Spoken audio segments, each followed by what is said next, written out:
Hello students. Today we are going to understand about the spectroscopy. First of all, we will learn what is the spectroscopy and the introduction part of the spectroscopy. And spectroscopy क्या है इसको समझेंगे और spectroscopy का जो introduction part है उसमें क्या क्या आवश्यकता पड़ती है उसके बारे में हम जानकारी लेंगे। स्पेक्ट्रोस्कोपी एक प्रकार का ऐसा टूल है जो केमिस्ट को अननोन कंपाउंड की डिफरेंट डिफरेंट प्रॉपर्टीज बताने के लिए हेल्पफुल रहता है। और ये होता कैसे है, किस प्रकार से हम स्पेक्ट्रोस्कोपी की डेफिनेशन समझते हैं, ये जान लेते हैं।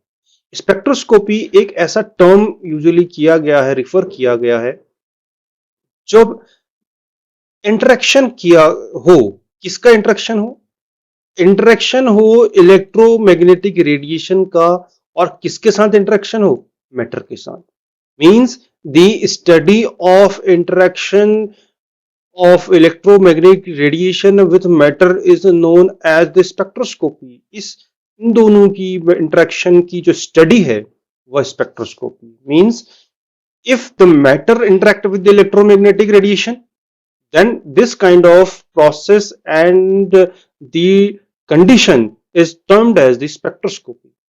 और डिपेंड करता है कि exactly how the radiation interacts with the matter directly depends on the energy of radiation. मतलब जो रेडिएशन की एनर्जी है उस एनर्जी के ऊपर निर्भर करता है कि मैटर किस प्रकार से रिएक्ट करे या मैटर में क्या क्या चेंजेस आएंगे। तो मैटर में जो चेंजेस है वो इंटरेक्शन जो है मैटर के साथ वो डिपेंड करता है रेडिएशन की एनर्जी के ऊपर। हम पहले बात कर रहे थे कि स्पेक्ट्रोस्कोपी क्या है। It is a tool basically.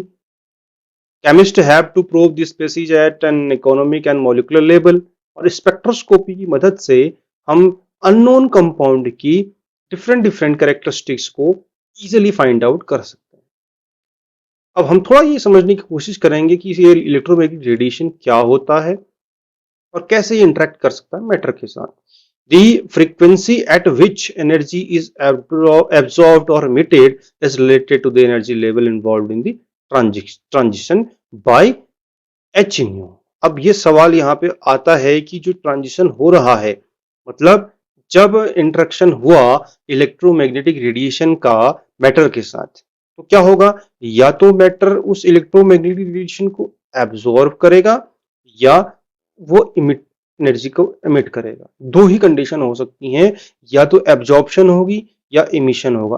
खास तौर पे एनर्जी का एब्जॉर्प्शन जब होता है तो उस एनर्जी का एब्जॉर्प्शन लोअर एनर्जी स्टेट से लेके हायर एनर्जी स्टेट में जो जब भी एनर्जी का ट्रांसफर होगा या ट्रांजिशन होगा वह पैकेट्स ऑफ एनर्जी यानी एच न्यू के टर्म्स में होगा।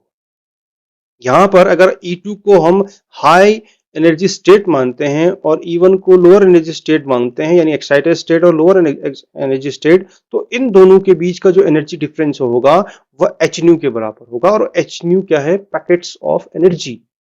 इसको हम फोटोन भी कहते हैं। तो इसको समझ लेते हैं कि आखिर ये है क्या। जब इंटरेक्शन हुआ, इलेक्ट्रोमैग्नेटिक रेडिएशन का इंटरेक्शन हुआ मैटर के साथ, तो एनर्जी का क्या रोल रहता है? तो एनर्जी जो है वह रहती है क्वांटाइज्ड, जिसको हमने एच न्यू बोला यहाँ पे। और ये क्वांटाइज्ड एनर्जी कहाँ से आई ये हम समझ लेते हैं। हम जानते हैं प्लांक 1900 में प्लांक ने एक इक्वेशन बताई और वो इक्वेशन थी E equals to H nu. मतलब जो एनर्जी एब्सॉर्ब या एमिट होगी वह इस एच न्यू के बराबर होगी। और इस एच न्यू के बराबर होगी, इसलिए उन्होंने कहा कि जो एनर्जी है वह क्वांटाइज्ड है। क्वांटाइज्ड का मतलब होता है पैकेट्स ऑफ एनर्जी। एनर्जी के छोटे छोटे पैकेट्स क्वांटाइज्ड कंडीशन में, जिनको हम फोटोन कह रहे हैं, वह एच न्यू के बराबर रहता है। और प्लांक ने सजेस्ट किया जो भी रेडिएशन होगी, चाहे वो लाइट के फॉर्म में हो या एनर्जी के फॉर्म में होगा, तो वह सिर्फ और सिर्फ क्वांटाइज्ड पैकेट्स में होगा। और उनकी जो साइजेस हैं, मिनिमम छोटा साइज जो क्वांटाइज्ड एनर्जी का है वह एच न्यू के बराबर माना जाएगा। प्लांक ने 1900 में ये बात रखी कि एनर्जी जब भी रिलीज होगी या रेडिएशन में आएगी, चाहे वो लाइट के फॉर्म में हो, वो हमेशा क्वांटाइज्ड रहेगी। जहां पर ई, एच और न्यू के हम अलग अलग वैल्यू बोलते हैं। ई जो है एनर्जी के फॉर्म में हमारे सामने आता है, और जूल इसकी यूनिट है। प्लांक्स कांस्टेंट है एच, यानी जो एच हमने बोला है यहाँ पे, जो लिखा है वो प्लांक का अपना कांस्टेंट है। तो इन्होंने कहा कि इसकी वैल्यू जो है 6.626 इंटू 10⁻⁻34 जूल सेकेंड रहेगी, और न्यू जो है वह फ्रीक्वेंसी है पर सेकेंड। इसका मतलब है कि energy is directly proportional to nu, यानी जितनी ज्यादा फ्रीक्वेंसी होगी उतनी ही ज्यादा एनर्जी होगी। फ्रीक्वेंसी और एनर्जी डायरेक्टली रिलेटेड हैं, दोनों डायरेक्टली प्रोपोर्शनल है, तो डायरेक्टली प्रोपोर्शनल से एक के बढ़ने के साथ साथ दूसरा भी बढ़ जाता है। अब थोड़ा और जानकारी हम लें तो एनर्जी को हमने स्पेसिफाई कर दिया। एनर्जी को हमने कहा कि जहां पर इसको स्पेसिफाई कर देंगे तो हम यहाँ पे एन भी लिख सकते हैं। एन जो है नंबर ऑफ फोटॉन्स हम बोल सकते हैं। यहाँ पे E equal to H nu हमारे सामने है, जो कि फ्रीक्वेंसी हर्ट्ज में हम देखेंगे तो हम या तो पर सेकेंड में हम फ्रीक्वेंसी फाइंड आउट कर सकते हैं, या हम फाइंड आउट कर सकते हैं हर्ट्ज में, जहां पर हम फ्रीक्वेंसी और वेवलेंथ के बीच में एक रिलेशन देखते हैं। और वो रिलेशन किस तरीके से रहता है कि new frequency is equal to C upon lambda. और यहाँ पे सी जो है वो होता है velocity of light, and lambda is the wavelength. Frequently means इसका मतलब ये है कि frequency is inversely proportional to the wavelength. Frequency is inversely proportional to wavelength. Frequency बढ़ेगी तो वेवलेंथ कम हो जाएगी, यानी इसका मतलब है कि it is inversely proportional to wavelength means frequency बढ़ेगी तो वेवलेंथ कम होगी, यानी वेवलेंथ कम होगी तो एनर्जी ज्यादा होगी। तो वेवलेंथ और एनर्जी के बीच में भी हम डायरेक्ट रिलेशन देख सकते हैं। Means energy, if energy is higher wavelength is lower, if the wavelength is higher energy will be the lower one. तो हम जानते हैं या nu lambda equals to C, या nu equals to C upon lambda. और जो wavelength है वो पर सेंटीमीटर या पर मीटर हम लेते हैं, और हम जानते हैं इसकी वैल्यू 1 अपॉन लैम्डा होती है, और इसको हम इस तरीके से भी वेव नंबर के टर्म्स में भी लिख सकते हैं। तो एनर्जी को डिफरेंट डिफरेंट वे में लिखा जा सकता है। That means if the interaction took place between electromagnetic radiation and the matter, the absorption and emission will be only observed in terms of quantized energy या photons, क्योंकि energy quantized है और वो बताया प्लैंक ने। अब हम समझ लेते हैं कि इलेक्ट्रोमैग्नेटिक रेडिएशन के कौन कौन से रीजन होते हैं। हम बात कर चुके हैं कि frequency and wavelength are inversely proportional, means if frequency is increasing that means wavelength is decreasing। ये हमने बात पहले कर ली। if the frequency is increasing wavelength is decreasing, frequency बढ़ रही है wavelength कम हो रही है। और यहाँ पे देखेंगे ये एक ज्यादा वेवलेंथ की वेव है, means the distance between these two higher points, इसको हम बोलते हैं वेवलेंथ। तो वेवलेंथ यहाँ ज्यादा है इधर कम है, मींस इनके बीच की जो डिस्टेंस है वो कम होती जाएगी फ्रीक्वेंसी के बढ़ने के साथ साथ। अब हम समझते हैं कि इस पूरी इलेक्ट्रोमैग्नेटिक रेडिएशन में कितनी प्रकार की रेडिएशंस होती हैं। इस चार्ट को समझना बहुत जरूरी है, जिसमें सबसे पहला मिनिमम एनर्जी का जो क्योंकि हम जानते हैं कि एनर्जी जो है वह न्यू के डायरेक्टली प्रोपोर्शनल है, यानी अगर जिसकी फ्रीक्वेंसी ज्यादा होगी उसकी एनर्जी भी ज्यादा होगी। Means radio waves is having the less energy, क्योंकि इसकी वेवलेंथ ज्यादा है और फ्रीक्वेंसी कम है। और इसकी फ्रीक्वेंसी है 10⁻⁶ टू 10⁻10, वेवलेंथ है 10 मीटर टू 1 सेंटीमीटर। तो इसका जो वेवलेंथ है वो ज्यादा है और फ्रीक्वेंसी कंपैरेटिवली कम है। इस रीजन में जब इंटरेक्शन होता है मैटर का तो हम उसमें स्टडी करते हैं एनएमआर एंड ईएसआर। एनएमआर होता है न्यूक्लियर मैग्नेटिक रेजोनेंस, और इलेक्ट्रॉन स्पिन रेजोनेंस। दो हम स्पेक्ट्रोस्कोपी की एप्लीकेशन को इस रेंज में अंडरस्टैंड करते हैं, समझते हैं जब रेडियो वेव्स की हम बात करते हैं। और जहां पर एनर्जी कंपैरेटिवली देखा जाए तो एनर्जी कम होगी क्योंकि फ्रीक्वेंसी इसकी कम है। एनर्जी और frequency are directly proportional to each other. Now microwave region की हम बात करते हैं। माइक्रोवेव रीजन थोड़ा सा फ्रीक्वेंसी अब बढ़ जाएगी, फ्रीक्वेंसी बढ़ेगी तो वेवलेंथ घट जाएगी। इस माइक्रोवेव रीजन में हम रोटेशनल स्पेक्ट्रोस्कोपी समझते हैं और जिसकी एनर्जी जो है ऑर्डर ऑफ सम 1000 जूल पर मोल के अराउंड रहती है क्योंकि एनर्जी अब बढ़ते जाएगी। अब बात करते हैं हम इंफ्रारेड रीजन की, क्योंकि ये इंक्रीजिंग ऑर्डर पे है एनर्जी के और वेवलेंथ फ्रीक्वेंसी की और डिक्रीजिंग ऑर्डर के वेवलेंथ की।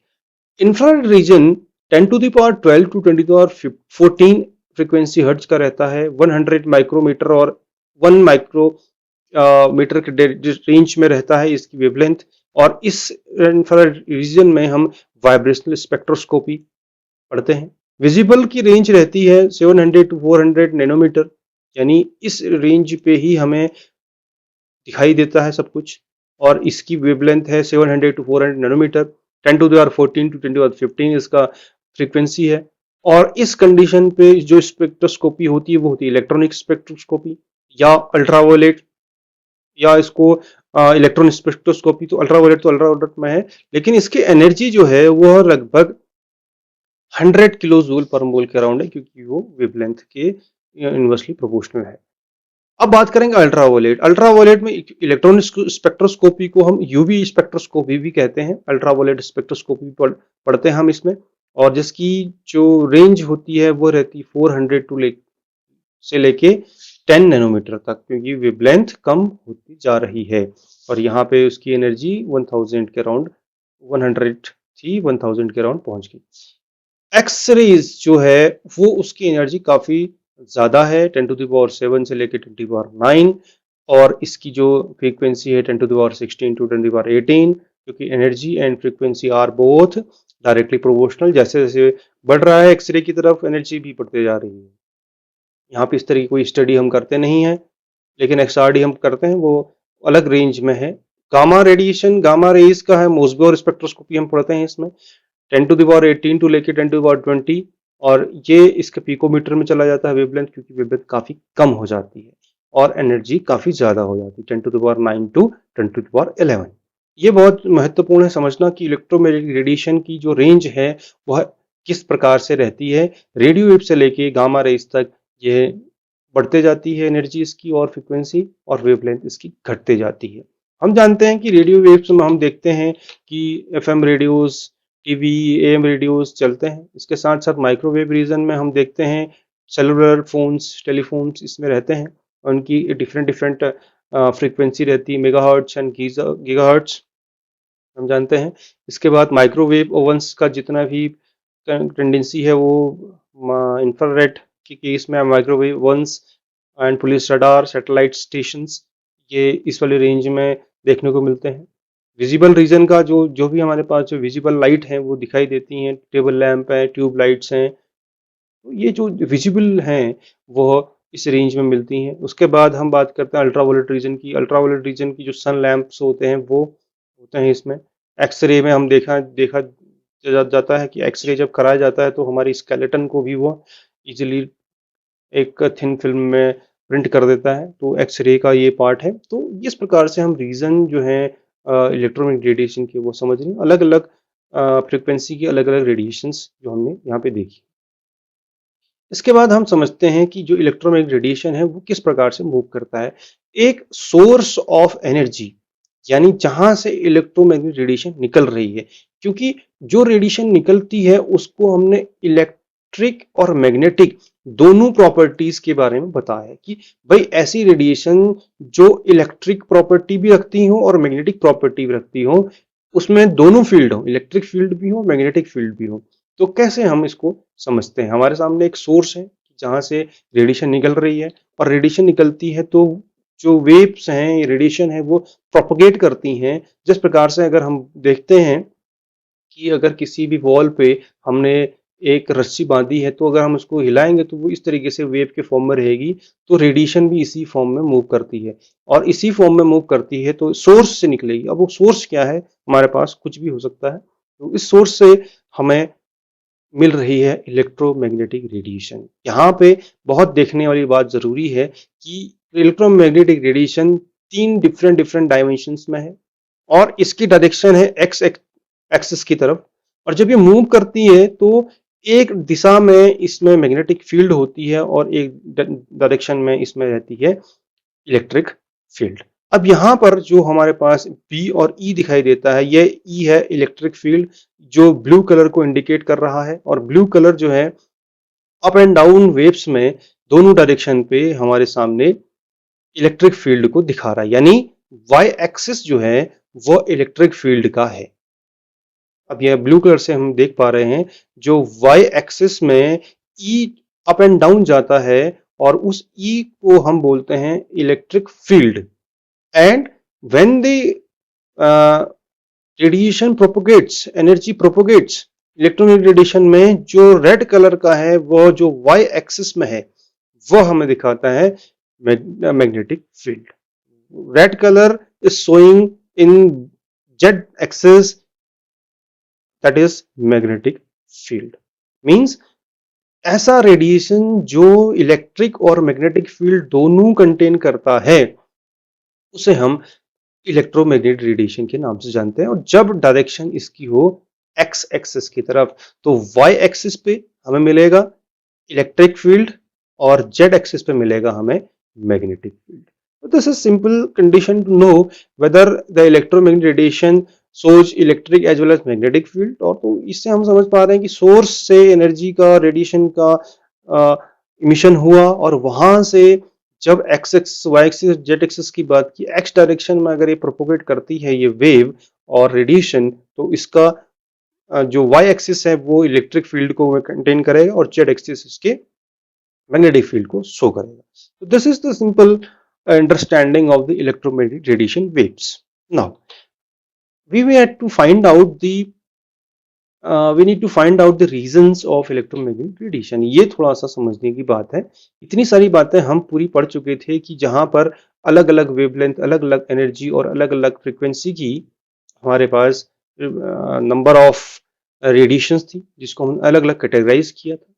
तो जो हमने बात रखी कि जिसकी वेवलेंथ सबसे ज्यादा होती है, फ्रीक्वेंसी सबसे कम रहती है और एनर्जी कम रहती है, वहां पर क्योंकि एनर्जी कम है तो nucleus will rotate, there will be the change of spin.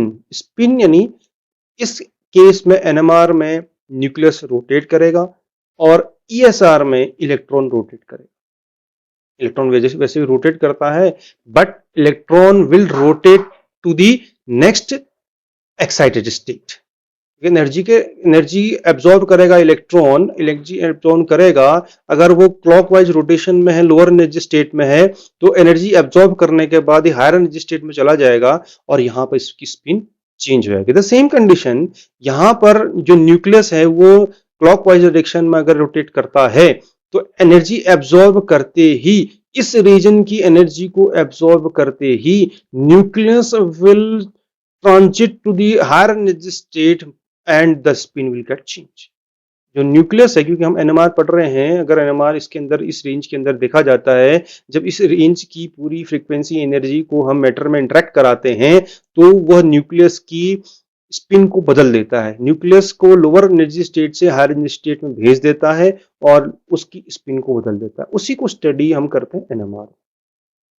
The same वे इसी रेंज में अगर जो हमारी रेंज है ईएसआर में क्या होता है कि इलेक्ट्रॉन का स्पिन बदल जाता है। लोअर एनर्जी स्टेट में अगर स्पिन है क्लॉकवाइज डायरेक्शन में, इलेक्ट्रॉन का एनर्जी एब्जॉर्ब करते ही हायर एनर्जी स्टेट में चला जाएगा और हायर एनर्जी स्टेट में जाने पर इसकी स्पिन बदल जाएगी। The same way when we will talk about the microwave region, infrared से पहले और एनएमआर से पहले, एनएमआर के बाद का जो रीजन है वो माइक्रोवेव रीजन है। उस माइक्रोवेव रीजन में उस मॉलिक्यूल के का जो ओरिएंटेशन है वो चेंज हो जाता है, वो रोटेशन करने लगता है। Molecule rotates whether it is clockwise और anti clockwise at the different different stages. तो change of orientation will be studied in microwave region. Now infrared region जो है इलेक्ट्रोमैग्नेटिक रेडिएशन का, ये मैटर के साथ जब इंटरेक्ट करेगा, क्योंकि अब जब इलेक्ट्रोमैग्नेटिक रेडिएशन की हम बात करते हैं तो डिफरेंट डिफरेंट एनर्जी का हम इंटरेक्शन करवाएंगे मैटर के साथ, और उस मैटर में जो केमिकल चेंजेज, मॉलिक्यूल में जो चेंजेस आते हैं उसको स्टडी करेंगे। जैसे इंफ्रारेड में हम देखा कि कॉन्फ़िगरेशन का चेंज आ गया, डिफरेंट डिफरेंट कॉन्फ़िगरेशन में क्या होगा, इसकी स्ट्रेचिंग होगी, इसका सिमेट्रिकल स्ट्रेचिंग होगी, या इसकी अलग अलग बेंडिंग, ट्विस्टिंग, बैगिंग अलग अलग तरीके की होंगी। तो इंफ्रारेड में कॉन्फ़िगरेशन का चेंज आ जाता है। And if will talk about the visible ultraviolet region, then there is a change of electron distribution. जो इलेक्ट्रॉन है वो अब क्या होगा, अपने बॉन्ड को तोड़ के, यहाँ देख पा रहे हैं हम, अगर इलेक्ट्रॉन इस एनर्जी स्टेट में है तो यहाँ से इलेक्ट्रॉन क्या होगा, टूट के हायर एनर्जी स्टेट में चला जाता है। तो that is the transition of electron from lower energy state to the higher energy state. We will study this type of electronic distribution in visible and ultraviolet spectroscopy. Now we will talk about the X-ray. X-ray में electron का सीधे transfer हो जाता है, काफी ज्यादा energy है तो इसलिए बदल जाता है। अब हम बात करते हैं एक्स गामा रेज की। मोस्मोर स्पेक्ट्रोस्कोपी में खास तरीके से इसको समझा जाता है। तो चेंज ऑफ न्यूक्लियर कॉन्फ़िगरेशन, जो एटम है, जो कोई सिस्टम है, तो उसकी न्यूक्लियर कॉन्फ़िगरेशन में चेंज आ जाता है। ये न्यूक्लियर कॉन्फ़िगरेशन था, इसका न्यूक्लियर कॉन्फ़िगरेशन कुछ चेंज हो गया, अलग हो गया। तो जब एक्सेस अमाउंट में एनर्जी सप्लाई की जाती है मैटर के साथ, तो चेंज ऑफ न्यूक्लियर कॉन्फ़िगरेशन होता है। जैसे जैसे एनर्जी कम होती जाती है, वेवलेंथ बढ़ते जाती है, तो डिफरेंट डिफरेंट स्टडीज हम देखते हैं। अलग अलग रीजन में अलग अलग प्रकार के तरीके से मैटर अब्जॉर्व करने के बाद डिफरेंट डिफरेंट कंडीशन को शो करता है। कहीं पे इलेक्ट्रॉन का स्पिन दिखाता है, न्यूक्लियस का स्पिन दिखा रहा है, कहीं पे ओरिएंटेशन बदल जाती है, कहीं कहीं रीजन पे इंफ्रारेड जो है वो उस रीजन पे उसका कॉन्फ़िगरेशन ही चेंज हो जाता है और इलेक्ट्रॉनिक डिस्ट्रीब्यूशन बढ़ जाता है। तो this is the basic interaction study of electromagnetic radiation, और डिफरेंट डिफरेंट रीजन पे डिफरेंट डिफरेंट इसकी बिहेवियर टेंडेंसीज रहती हैं। Now the interaction of radiation with matter, इसको एक अलग तरीके से हम समझ सकते हैं जो हमने इससे पहले वाले केस में समझा। अगर माइक्रोवेव एब्जॉर्ब करता है एनर्जी का, तो एनर्जी कम होती है, उस केस में मॉलिक्यूल रोटेट करने लगता है। इंफ्रारेड में उसकी वाइब्रेशंस बदल जाती हैं, उसकी ट्विस्टिंग वैगिंग अलग अलग होने लगती है। ये जो बातें हैं इंडिविजुअली इनके स्पेक्ट्रोस्कोपी में समझने के लिए आसान रहती हैं। विजिबल में क्या होता है, इलेक्ट्रॉन का लेवल बदल बदल जाता है, अल्ट्रावायलेट में इलेक्ट्रॉन का लेवल बदल जाता है, और उस इलेक्ट्रॉन लेवल बदलने की से बाद जो स्टडी हम करते हैं वो अल्ट्रावायलेट स्पेक्ट्रोस्कोपी और विजिबल स्पेक्ट्रोस्कोपी कहते हैं। इतनी एनर्जी के बाद थोड़ा सा इस ग्राफ से हमें ये समझ में आया है कि इतनी एनर्जी तक तो मॉलिक्यूल में इलेक्ट्रॉन का कोई चेंजेस नहीं होता है, बट ये लोअर एनर्जी स्टेट से चला लेवल चेंज होता है बस। लेकिन इसकी जब इस लेवल से ऊपर चला जाता है तो उस लेवल में इसका फोटो आयोनाइजेशन होना तय हो जाता है। मींस इलेक्ट्रॉन उस कंडीशन को छोड़ के चला जाता है। एक्सरे में हमने देखा इलेक्ट्रॉन चला गया तो आयोनाइजेशन हो गया।